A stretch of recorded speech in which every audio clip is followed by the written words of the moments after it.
Hello and welcome back to another of the Property Pilot podcast episodes. Now I've got Darren Stone with me here in the office today. Darren is a partner at Leon & Company. They're a group of chartered accountants. Darren is a chartered accountant by profession. You've also got a PhD in engineering amongst many other talents. So thanks very much for coming on to the channel, Darren. Yeah, real pleasure. It's great to be here. Excited to be part of the community that you started up. Lovely, thanks, Darren. I must mention, Darren and I have been working together. Darren has been my accountant and for my various businesses for about 5 years, something like that. I think you're right. Yeah. It feels longer if I'm being honest, but if I think back, it probably is about 5 years. Yeah.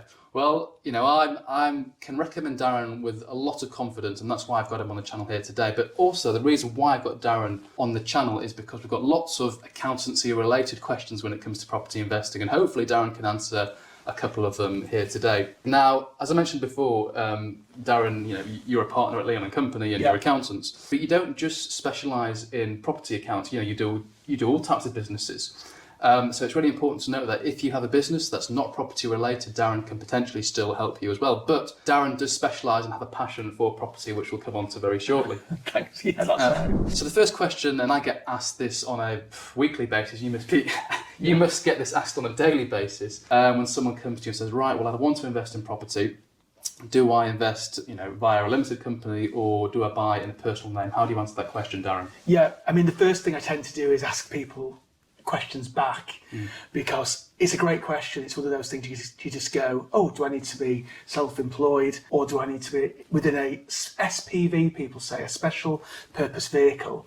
That depends on a few factors, although one of the main driving factors, Marco, tends to be tax. So often I'll look into, is that person a basic rate taxpayer or a higher rate taxpayer?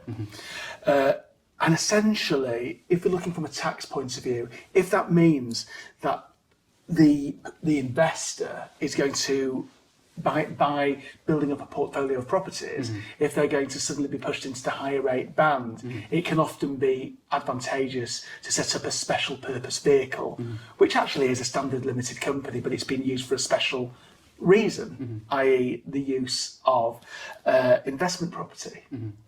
So that's one reason.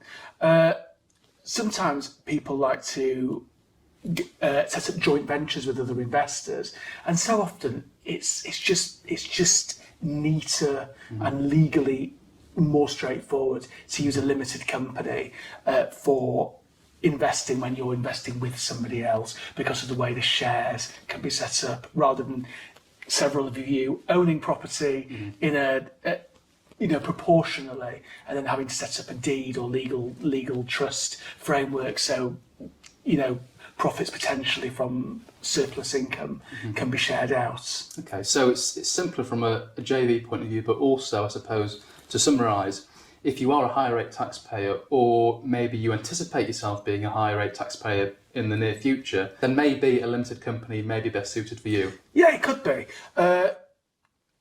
For a portfolio, it almost certainly will be, because even if you started off with, let's say, £10,000 worth of income, because, I don't know, that was the sort of money you earned, it's not likely, but just say it was, for example, and believe me, that actually happens for various reasons.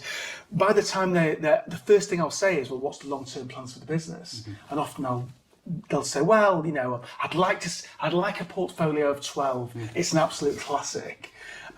But there's a plan, isn't there? And sometimes they'll say, well, when you knuckle down to it, often, they're talking initially about 1, and then 1 becomes 3. And really, if they were earning, let's say they were low earners, and as I said, there are very good reasons why they might be, it could be that the first couple of properties, they're still basic rate taxpayers. And if they stopped there, actually, the owning the property in their own name could still work. Whereas as soon as the property portfolio starts to build up, it is more tax efficient. And there's several reasons why that we can go into. Not least, one of them is to do with the way mortgage interest is recognised, and the difference between the way a limited company treats that and the way sole, I want to say sole trade, but it's not a sole trade for the purposes of tax. But the way mortgage interest is recognised when you fill out the income from property pages on your personal tax return. We'll come on to all of that in the last half of the video. So I suppose if we just backtrack slightly, you've given an example, a scenario where let's say someone's a low rate taxpayer, maybe they're only, maybe their income is around £10,000, and maybe they've got one or two properties and that's it. They don't want to buy any more property and they just want to keep it at that. Then using that example, they may be best suited to actually sticking in their personal name rather than having it in a limited company. As a very general rule of thumb, yes. But I'm going to say we mustn't treat these examples as gospel, because there are so many circumstances where it's individual, and you've got to take these into account. So I suppose what I'm saying to the I want to say listeners, we're not on the radio. No, but the what do you call viewers of viewers, podcasts? I suppose. Viewers, okay. So for anyone that really is interested, because what we're talking about here directly impacts you, then actually this needs to be looked at on a case-by-case basis. We are saying, generally speaking, if by investing in properties you're going to remain a basic rate taxpayer, we are saying generally it's probably better to own these properties personally, but actually that could change with your personal circumstances. So if that's the case, you need to take best bespoke advice. 100% agree with that. You need to speak to an accountant when it comes to your own advice. You can't just listen to a video like this or a similar video and draw a conclusion. But also another thing that you mentioned off air, if someone's watching this in 10 years time, the rules could have completely changed by then. So again, things may change over time. As it stands at the moment, if you're a high rate taxpayer, generally speaking, limited company seems to be the way to go, but you never know, things can change. Absolutely. So another question I've got for you, Darren, and I've just thrown this one in, I'm putting you under pressure now. We like a bit of pressure, Marco. For the portfolio landlords, and for anyone that's listening that doesn't know what a portfolio landlord is, you're classified as having 4 or more properties. But actually, for the large portfolio landlords, maybe they've got 20, 30, 40, 50 plus properties. Is it beneficial actually for them to have these properties within several limited companies and not just all under one limited company? Well, I suppose the first question I'd be saying is, are all those properties owned just by one shareholder, or are we talking about where there might be JVs involved? So if it's just the one shareholder, to be honest with you, most individuals I know that would have multiple portfolios, so I suppose one giant portfolio, you'd think that really multiple companies probably would be helpful. But this is not to do with the fact, this has no bearing on tax advantages, but really a limitation. The limited company might come into its own with a limitation of liability. So if that company for some reason got into some kind of a problem, then one part of the portfolio would be protected from another. Again, I have to also counter my own comment there by saying the SPV is set up for the purposes of investment, pure investment properties, especially when you're thinking about residential properties as well. There can be risks. There are risks with everything, certainly to do with buildings and what might happen within them. But generally speaking, they are a lower risk, especially when it comes to financial, because at the end of the day, you're talking bricks and mortar. And a limited company usually offers good protection against financial risks. There are other risks it can mitigate. But when you think about financial risks, what are they really when it comes down to residential properties? I mean, the chances of not paying your mortgage. Well, if all the properties are fully let, then the risk is minimal. However, these things do happen from time to time. Put it one way, for the investor who had, for example, 100 properties, you would think it would at least be prudent to split them by 2 or 3 companies, just so that one batch is protected from another. I think that's the right way of looking at things, anyway, in my opinion. But just to kind of take this point one step further, and from my own experience, if you've got lots of property in one limited company, it becomes a little trickier when you're trying to obtain mortgages and push refinances through, because all of a sudden they don't just look at this company with 2 properties in, it's got 20 properties in, and that takes them a lot of time. There's things that they may not be too happy about. And what I've discovered is if you can spread your properties out over several companies, you can approach more lenders, and therefore it's slightly easier to get mortgages on buy-to-let property. I'm going to have to take your word on that one. Obviously, I'm not a mortgage specialist, but I suppose under the same ilk, if you were planning on even potentially selling certain properties in order to realise the gains, say 20 years down the line, it might be that you might say, well, look, you might say, let's sell one company, rather than if they were all in, if you had 100 properties in one company, it's easier to go, well, actually, there's 25 in this, let's sell that. Or in fact, it might, from an inheritance tax point of view, it could be better as well. I mean, I've just got a friend who's bought a commercial premises, but he's bought the company rather than the premises. So the way that works is, just as you said, he hasn't actually bought the property. Well, he owns the property, of course, but he's bought the company that owns the property. Yeah, exactly. So I think that's quite a clever way of doing things. It certainly helps it gives you flexibility, that's for sure. So a little tip there, if you are growing your portfolio and you really can have 10, 20 plus properties, try and split these up, because you're going to open yourself to more buy-to-let lenders anyway when it comes to mortgaging and remortgaging property. I think on another point as well, it should be noted, if any of the viewers were in property development, which I know isn't the area we're talking about today, there are actually compelling reasons why you would split projects up, and that's where you see it more often than with investment property. Yeah. Well, I'll tell you what, let's briefly talk about this, because I think that's something really important, because in the previous episode we spoke to Nick Thorpe, who we both know. Good old Nick. Nick's done several developments. So I think, we do have people who comment often about developments, and even things like buy, refurbish, refinance, where it's maybe not a full development from the ground, but they're spending tens of thousands of pounds. So why don't you just give us a kind of a brief snapshot on why there is a benefit of developing within a limited company? Well, development with a limited company, you get to use the limitation of liability. And when you're developing property, there are always risks. In the extreme circumstance, you develop a property and it collapses, as in physically the bricks come down on people's heads. Of course, that's not likely to happen, but we've got to take these things to the extreme. There are all kinds of operational and financial risks, because obviously often you're using short-term, high-interest bridging finance to get projects off the ground. You probably have external third-party stakeholders involved. Certainly, there's a huge trading element to development. Normally, if you cordon off projects into different companies, then often when a discrete project is finished, you'll often close down the company.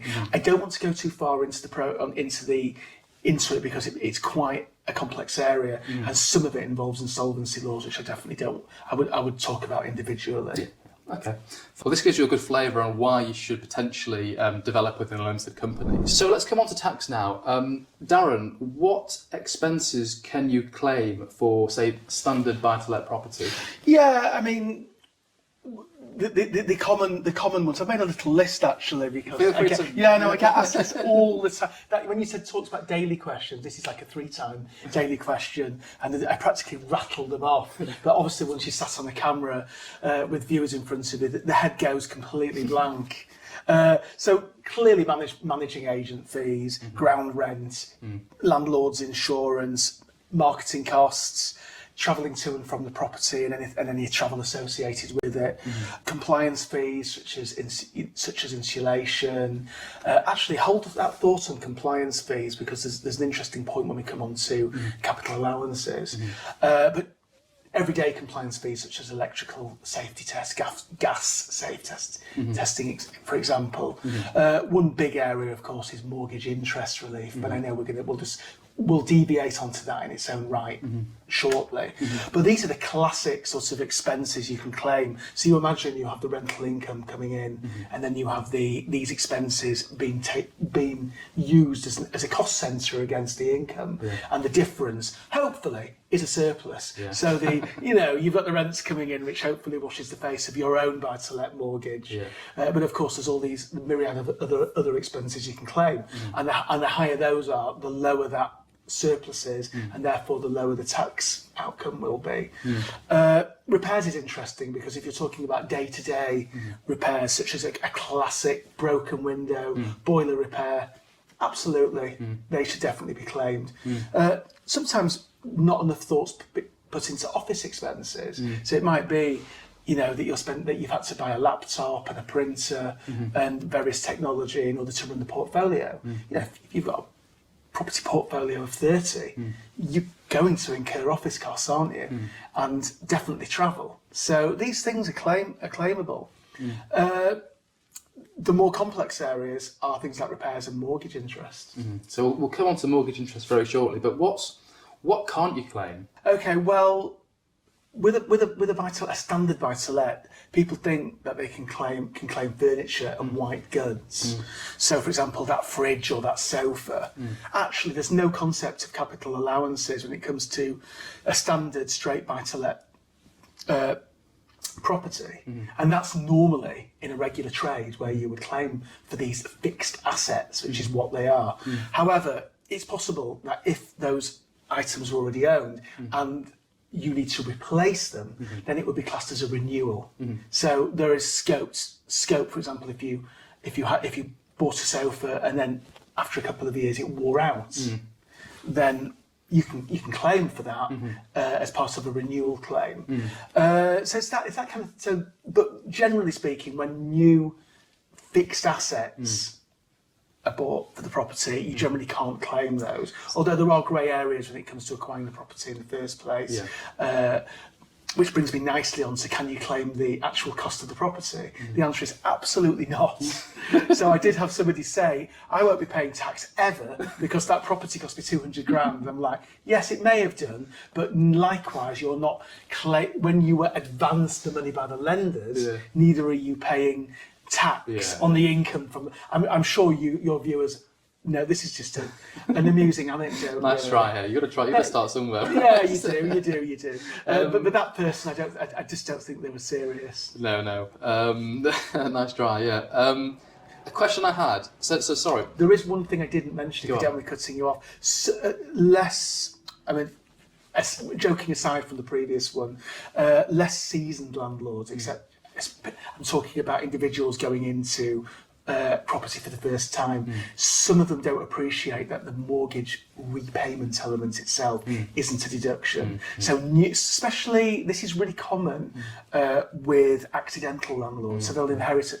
Now, normally an accidental landlord won't have a property, but normally an accidental landlord may not have a mortgage because it's inherited. But some of them actually do.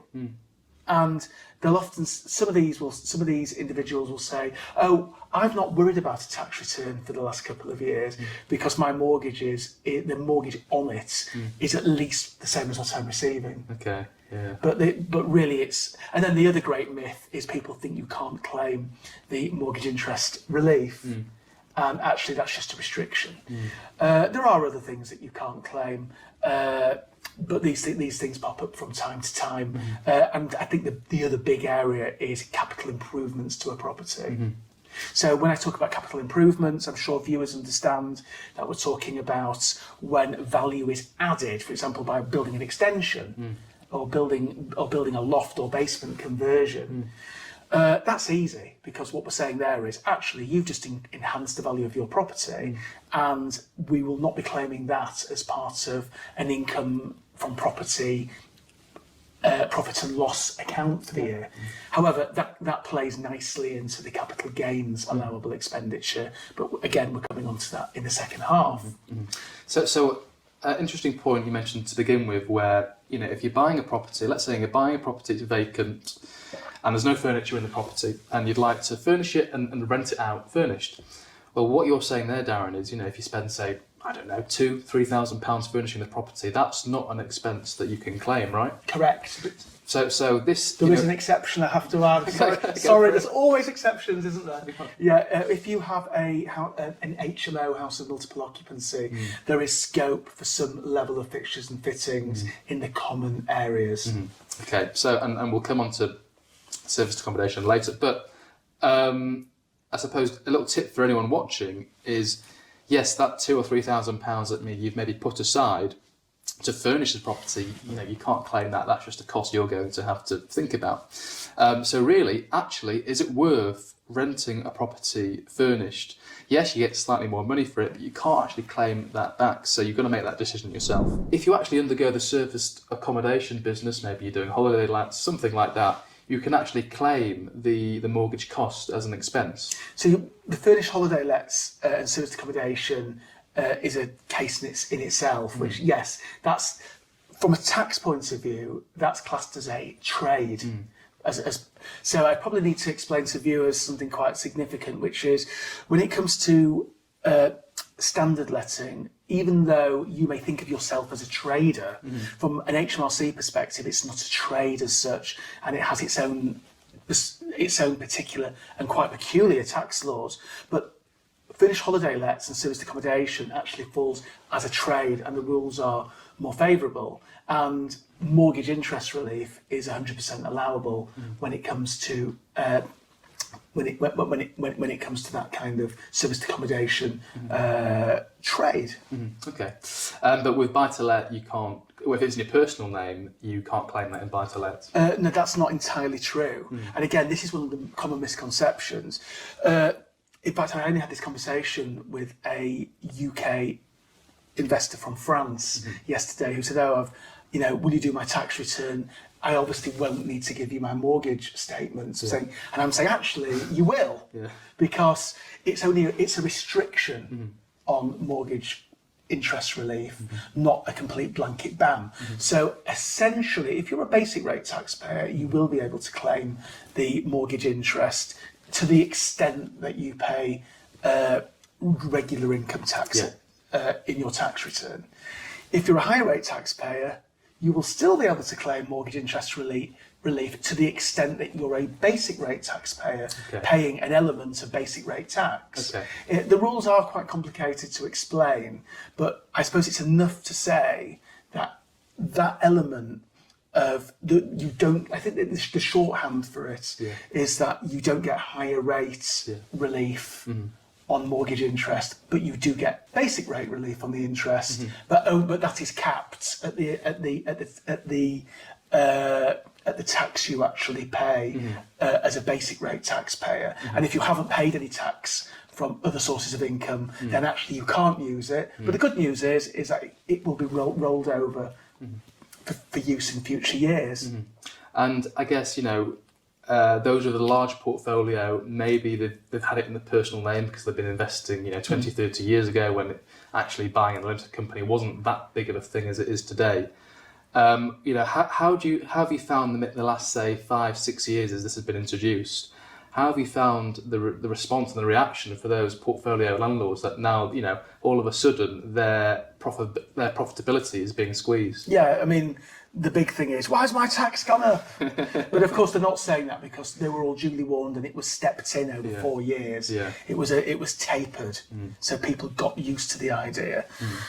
So much so that people just don't expect to get it anymore. Even landlords who certainly would qualify for a certain amount of it, it's just gone, that expectation. Although landlords are surprised to find out that in limited companies there is no such restriction and you can claim mortgage interest relief. Well, that's often the benefit of having property in a limited company. You can claim it all as a cost, right? Now, it's one of the reasons. It's one of the contributing factors as to why limited company tax treatments can be more favourable. And this is one reason why some landlords are selling for those that have property in their personal name, because they're looking at the returns and they're thinking they're just not what they were, 10 years ago. So let's come on to capital gains. First of all, Darren, just tell us what capital gains is and maybe how we can mitigate capital gains. Okay, capital gains, great question. This usually, in the context of a landlord, would apply to the property, the actual bricks and mortar and land on which the property is built. So, if, for example, you've acquired a property, that's not a cost that would go through the trading or income from property pages in your personal self-assessment tax return. But when you dispose of that property, and let's say you acquired the property in the first place for £50,000, but sold it for £100,000, that rather than having a trading gain, actually this is classed as a capital gain. So it's the increase in value from when you first acquired the property to when you sell it to completion. So you're taxed on the difference. One of your questions was, how do you mitigate that?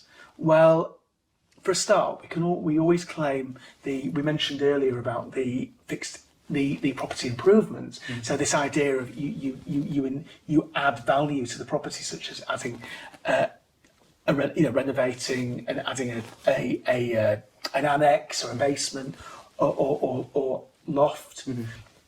This would add to the value of the property, and rather than receiving 100,000 because you carried out those works, the property might then be sold for 150,000. So what first cost 50 and now is 150. I know that's a nice wishful thinking, but suddenly you've made a capital gain of £100,000.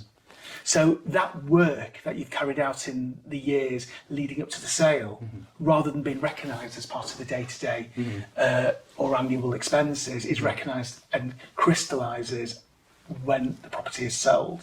There are other things that are allowable as well. And then there's also an annual exemption, which at the time of speaking is £6,000, but that's due to reduce next April. So I've got some friends, and what they do is, so they'll move into a property, they'll, needs work doing to it, they'll spend, a lot of time and money getting the property to a decent standard, live in the property for, some time, then with their families, and then they'll move on, they'll sell the property and do it again. I don't think the wives are too happy about it, but this is, one strategy that they do essentially to make money by property. You're talking about flip here, really, aren't flipping you? properties, but actually living in it yourself. Darren, so how many years, if we take this scenario, do you have to live in the property before you then don't have to pay capital gains tax? Okay, it's interesting because if you apply that strategy too many times, then this idea that you're living there and you can qualify from, private principal residence relief, which viewers should know, if you own your own property and live there as a regular person, when you sell it, you don't pay capital gains because you won't know it, but you're benefiting from private principal residence relief. However, some people do buy property, like you say, live in it for a while, do it up and then sell it. Generally, if you've just done that and it's a one-off, it's fine. You're not going to pay tax on it. If you've lived there for a year, it's just not going to happen. But if they become serial flippers in that way and live in it, and a great word that, flippers, isn't it? This is a red flag to HMRC, and then you start looking at, well, how many times can you really do this? And that's something that and it comes down to how long were they living there. If they did this 3 times, but they were living in each one for 10 years, then that would never be a problem, would it? But if you did this 3 times in 3 years, then it's a huge problem. It's quite subjective. But generally speaking, if you live in a property and then turn it into an investment property, you get the last 9 months exempt anyway because you live there, and the period of time you were living there is also exempt. So the whole thing is pro-rated. However, I think if you're living there and then doing it while you're living in there and then flipping it, there's no period of investment at all, no period of rents coming in at all. So theoretically, for a one-off, you've just bought a house, you've lived there, you happen to have done it up because you love the place, and then you've sold it. But serial live-in flippers, beware and do it. That's never going to pass HMRC's anti-avoidance rules. Well, there you go. Don't be a serial flipper. And I'm not going to talk about how many times or how long, because that just tells people how long they should. I'm not a DIY how to be a serial live-in flipper. So for capital gains, Darren, let's say you've got a limited company, you bought a property, you sold the property. What is the percentage at the moment you pay? Again, this can change going forward, but in 2023, what would you pay as your tax for that capital gain? Amazingly and really frustratingly, there's just no way to answer that, because at the moment, profits in a limited company up to £50,000 are taxed at the old 19% corporation tax rate. That's lovely, thank you very much, the old rate. Notwithstanding, if you have associated companies, that can be split by the number of companies you also own. But the rules on that are down to control, and they're quite complex. Any profits over 250,000 are taxed, and this includes capital gains within a limited company, are taxed at 25% as of time speaking. However, there's a tapered hybrid rate between 50 and 250,000, and the marginal rate would just depend how far into it you are. enough to be said, it's a progressive tax system in the UK. So certainly, let's say the only thing the limited company did all year was dispose of a property, then that capital gain, or as it's known as, chargeable gain in a limited company, the first 50 would be taxed at 19% if there were no associated companies, and then that which goes into the corridor between 50 and 250,000 will be taxed at this hybrid somewhere between 19 and 25%. How annoying, isn't it, that we can't actually talk in absolutes? So any time prior to the new tax year, we could just say it's this. Okay, so somewhere between 19 and 25%, you got it there for that for limited company. Now, I guess capital gains is it's simple and it's difficult at the same time. If you had to summarise capital gains in one sentence, what would it be, Darren? It's disposing of your property. We're talking property now, but disposing of an asset and the gain you've made on it. Okay, so basically you're paying a tax based on the gain you've made by selling and disposing of it. Yeah, absolutely. Okay, fine. That's a really nice and clear and easy way to describe it. It is. I know I keep jumping in saying, can I make more points? But there's so many interesting... We could speak about this one subject all day. But maybe you could. Well, sometimes capital gains, though, also adds another dimension to the question before on, is a limited company a good way to go? Because right back at the start of this conversation, I said, often it's for tax reasons, that if you're a higher rate taxpayer, you would become a limited company. However, what happens if you acquired a property and then decided, actually, after 3 or 4 years, you don't want the portfolio or the investment property anymore?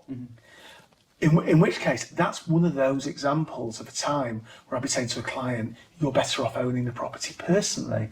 Because let's just say you bought 5 properties and you put them into a limited company and you enjoyed the rent for 5 years and then disposed of them. Let's say you dispose of them completely wholesale.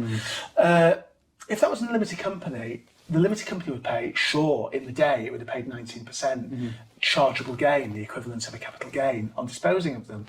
But then the question is, what does that landlord want to do with his gain, the money he made on the property? If he says, I'm going to recycle it into more property, brilliant. Okay, the limited company's route probably stands. If he says, actually, I want that money, that's why I bought them, then how's he going to get the money out? So that's tax again. And you come into the world of double tax. It's a double tax effect. Whereas if they had acquired this portfolio in their own names, sure, the rents and the capital gains may be taxed at a higher rate. But actually, if they then disposed of the property and paid the capital gain, they would only pay it once. So depending on the numbers and how it crunches and and the timings and the numbers sold, it could be possible that owning those properties in their own name could trump the limited company route. It's just one of the scenarios and just demonstrates why you can't just say for higher rate taxpayers it's limited and for basic it isn't, because it just depends. I think that comes down to your plan and strategy, and you've got to have a long-term strategy in place. What is the plan? And have a 10, 20, 30-year plan.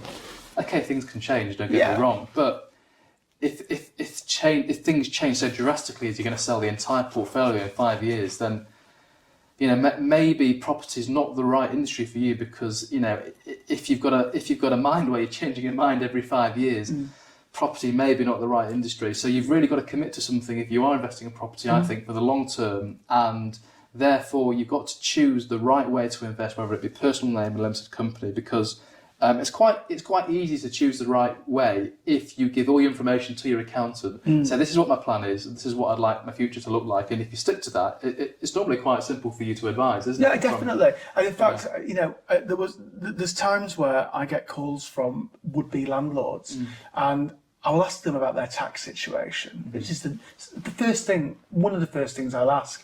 But actually, the top of the conversation, once we've exchanged all the regular pleasantries, are what's your plans? What actually is? Where do you see yourself from this point of view in 5 years and in 10 years? And if they're talking short term, which believe me, some people are, they do want to rent them out. So it's not a question. This is not a development project. It's not a flip. They're buying the property as a investment property. They're not going to do any work to it. They might put a lick of paint on. They're going to benefit for 5-6 years, but then they may sell them. If they're not going to then reinvest them into another property, then rather they're going to actually just enjoy the money and take it out. That's a short-term investor, and a limited company may not work under those circumstances. So there's so much depends on the individual. I just can't stress that enough. Certainly. So the last question I've got for you in the tax kind of area, Darren, is a general question. How else, we've spoken about a lot of things in the video so far, how else can property investors save on their tax? Great question, Marco. I mean, there are so many ways. I mean, one of the really obvious things, and we spoke about this at the top of it, is that they need to decide whether they're owning their property portfolio in their own name or in a limited company. And I know we've spoken about that so much, but I can't stress enough how that can make such a difference. And in fact, owning property in your own name could be the strategy to save tax. We just only touched on this before, how owning a limited company and owning the properties in a limited company could cost more in the long run under certain circumstances. Another thing comes down to ownership. I mean, we talk about tax mitigation, but it might be that as a landlord, you have a willing partner in that, in which case, if part of the strategy is a passive income, which for half the investors I know, it actually isn't about passive income. It's most of the time it's about the long-term gain.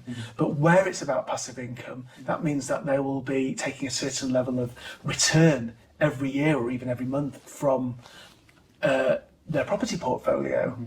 If that's shared with another person, especially if that person lives in their house, you could potentially be saving a lot of tax that way by utilising certain tax brackets.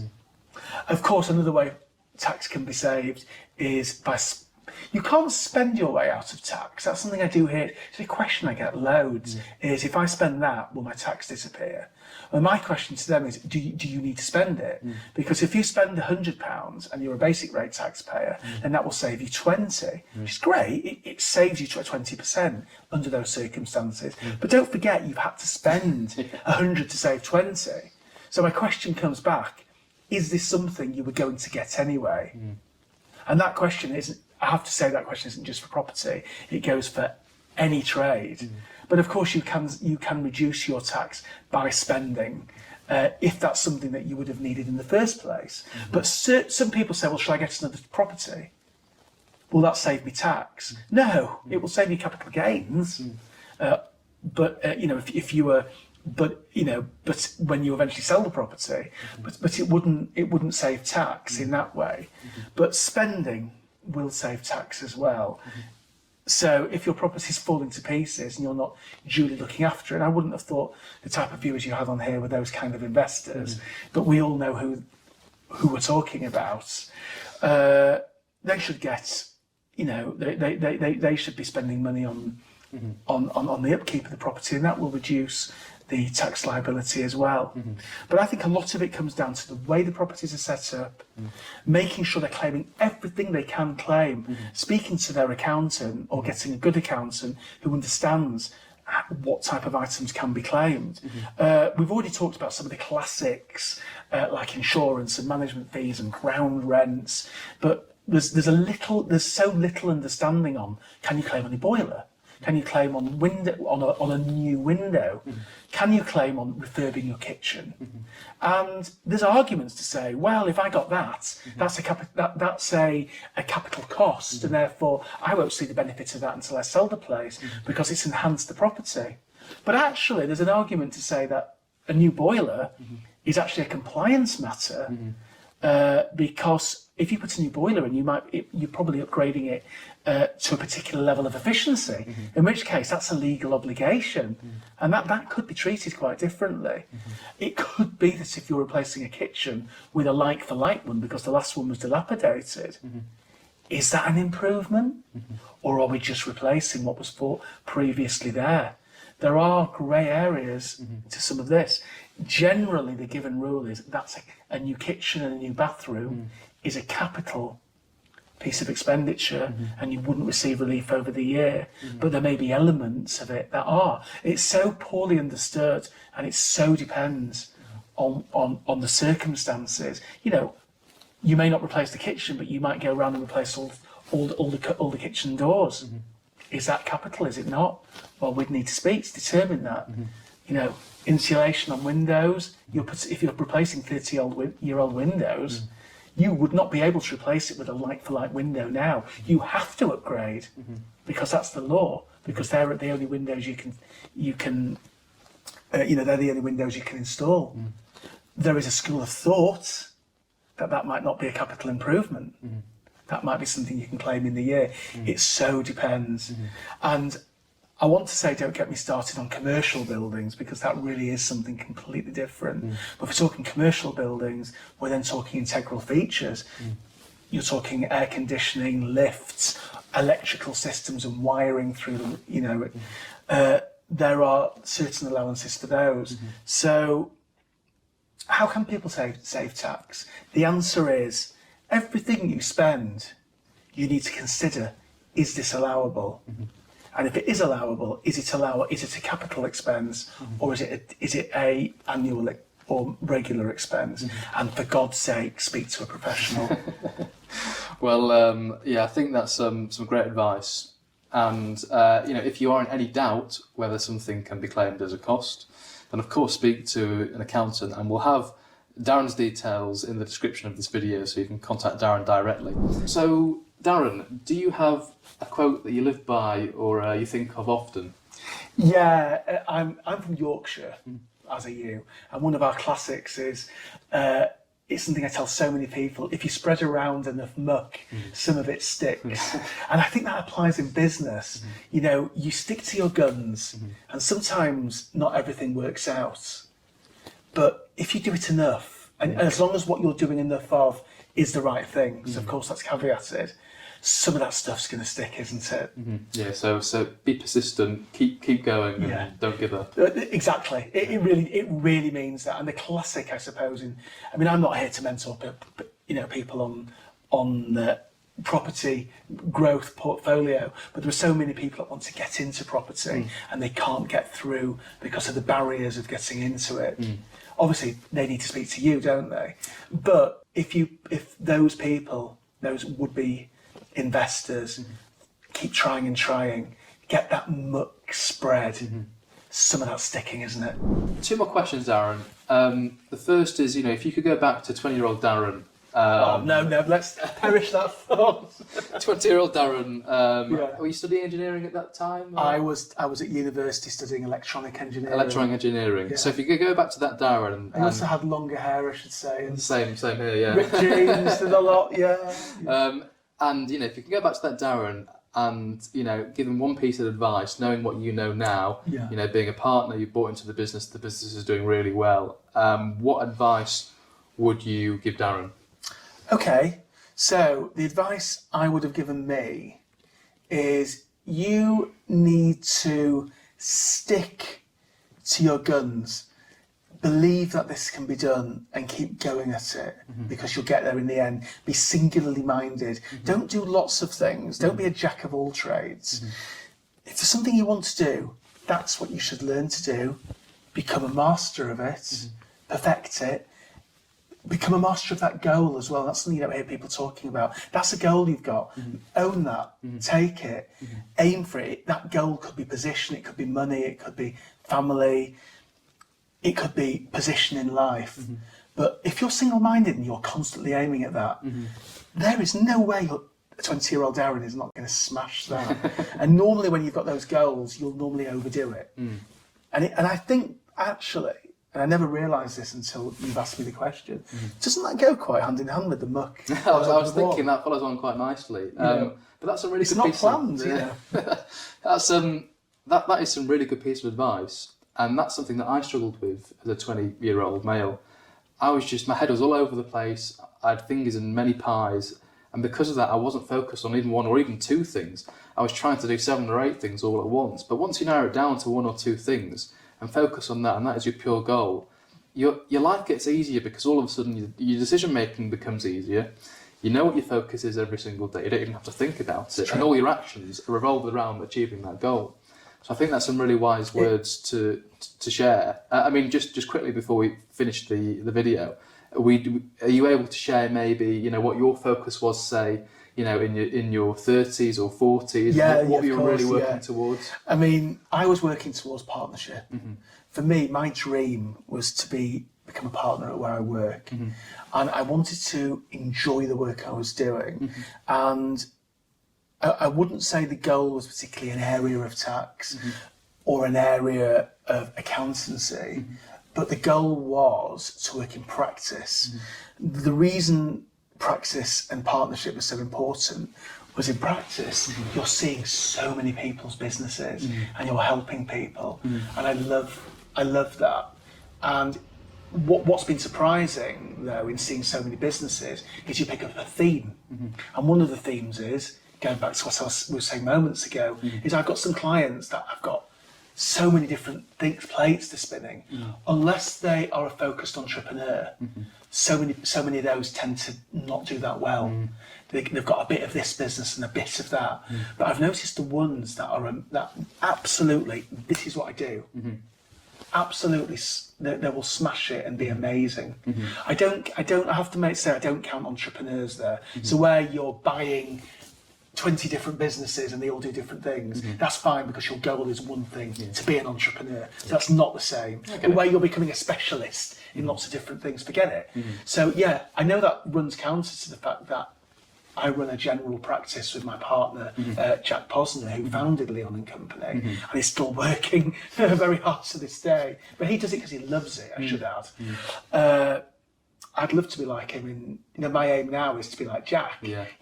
In 20 years' time, working as and when he comes in 3 days a week, and he can focus his time on hobbies and socialising on a Monday and a Friday. Amazing. I don't want to be retired doing nothing in 25 years' time. What would I do with myself? I'm of the same mindset. I never really want to retire. You want to keep yourself busy, don't you? But no, thank you for sharing that. And Jack must be so pleased that you are a partner, because I know the business has grown immensely since you've become a partner, which is really amazing. I can't take full credit for that. Jack has played his part, but yeah, I'm sure. I mean, together we work well together, which is the main thing. We love it, and when clients speak to us, whether it be on Zoom or face-to-face meetings, if we're ever double-handing a meeting, which it does happen, it's great, because we often speak to each other, and the clients can feel that interest in their business, which is what we really enjoy doing. Well, that's probably one thing that the viewers can definitely pick up on the camera, kind of the energy and the vibe and your level of customer service, which I think is just far beyond any other accountant I know. You always say that your clients have got your mobile number, they can call you at any time, and I think you just go the extra mile to make sure your clients are happy and they're satisfied. It's paramount to me.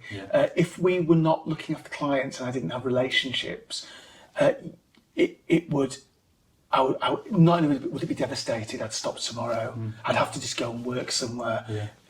For me, clients, they're essentially what we're here for. It's what you're here for. It's what I'm here for. But too many people take clients for granted. Why are we not interested in what they're doing? Why don't we want to know?